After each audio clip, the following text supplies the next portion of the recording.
ನಾನು ಏನು ಹೇಳ್ಬೇಕು ಹೇಳಿ.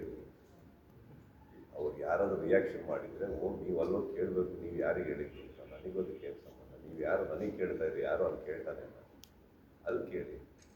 ಹೇಳೋಕ್ಕೆ ಇಂಟ್ರೆಸ್ಟ್ ಇಲ್ಲ ಅಂತ ಅಲ್ಲ, ನಾನು ಯಾರಿಗೂ ಪ್ರೈವಸಿ ಒಳಗೆ ಹೋಗಿ ಬಲವಂತ ಮಾಡಿ ಅಂತ ಹೇಳ್ತಲ್ಲ. ನೀವು ಅಷ್ಟು ದೃಢವಾಗಿ ನನ್ನ ಹತ್ರ ಕೇಳ್ಬೇಕಾದ್ರೆ ನನ್ನ ಉತ್ತರ ಅಂತ ನಾನು ಕೊಟ್ಟೆ, ಮುಗಿತಲ್ಲ. I am more keen on that.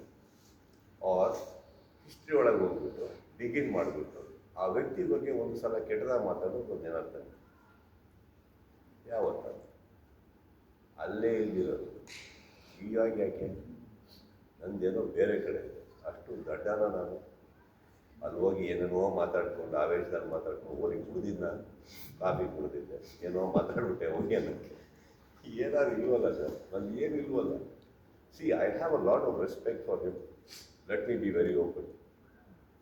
ಕೆಲವು ಆಗು ಹೋಗುಗಳ ಬಗ್ಗೆ ನೋವಿದೆ, ಅಲ್ಲೂ ಕೆಲವು ಆಗಬಾರ್ದಿತ್ತು. ಅವರ ಅಭಿಮಾನಿಗಳ ನೋವು ನನಗೆ ಅರ್ಥ ಆಗುತ್ತೆ. ಇದನ್ನು ಎಷ್ಟೋ ಸಲ ಚಾನಲಲ್ಲೇ ಕೂತು ಹೇಳಿದ್ದೀನಿ.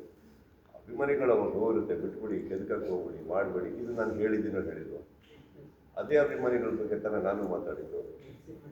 ಸೊ ಈಗ ಮಧ್ಯದಲ್ಲಿ ಆ ಅಭಿಮಾನಿಗಳನ್ನು ಕೇಳಿಸ್ಕೊಂಡು ಅವರು ಮಾತಾಡಿದ್ದುಂಟು, ಹೊಗಳಿದ್ದುಂಟು ಎಲ್ಲ ಅವರು.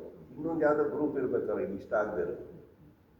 ಅವ್ರ ಫ್ಯಾನ್ಸ್ ನಮ್ಮನ್ನು ಇಷ್ಟಪಡೋದು, ನಮ್ಮ ಫ್ಯಾನ್ಸ್ ಅವ್ರನ್ನ ಇಷ್ಟಪಡೋದು ಏನಾದ್ರು ಚಿಕ್ಕದಾಗಿರ್ಬೇಕು, ಕರೆಕ್ಟೇ? ಅಲ್ಲಿ ನಡೀತಾ ಇರೋದು ಪ್ರಾಬ್ಲಮ್. ಸೊ ನಾವು ಒಂದಾಗೋದ್ರಲ್ಲಿ ಯಾರಿಗೋ ಯಾರಿಗೂ ಇಷ್ಟ ಇಲ್ಲದೆ ಇರ್ಬೋದು, ಗೊತ್ತಿಲ್ಲ ನನಗೆ which particular group that. I am only try to tell you, as actors ನಾವು ಯಾವತ್ತೂ ಕಿತ್ತಾಡೇ ಇಲ್ಲ. ಇದೆ ನಮಗೆ ಕೆಲವು ನಮ್ಮಿಬ್ಬರು ಮಧ್ಯದವ್ರು 1000 ಇರ್ಬೋದು, ಅದು ನಮ್ಮಿಬ್ಬರದು. ಯಾವತ್ತಿಬ್ಬರು ಹೋಗ್ಬಿಟ್ಟು ಆ ಥರ ಇದು ಮಾಡ್ಕೊಂಡು ಮಾತಾಡಿದ್ದೀನಿ ಇಲ್ವಲ್ಲ. ಹಾಗಂತ ಇದಿಷ್ಟು ನಾನು ನಿಮಗೆ ಕ್ಲಾರಿಫಿಕೇಶನ್ ಕೊಡ್ತಾ ಇದ್ದೀನಿ ಅನ್ಕೊಂಬೇಡಿ. ವಾಪಸ್ ರಿಕಲೆಕ್ಟ್ ಮಾಡಿಸ್ತಾ ಇದ್ದೀನಿ ನಾನು.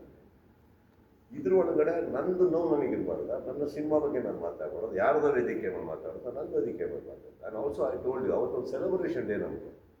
I missed it sir. ನಾನು ಕುತ್ಕೊಂಡು ಮಾತಾಡಿ ಎಲ್ಲ ಸಂಭ್ರಮ ಮಾಡಿದ್ರೆ ನನಗಿದೆ ಅದು.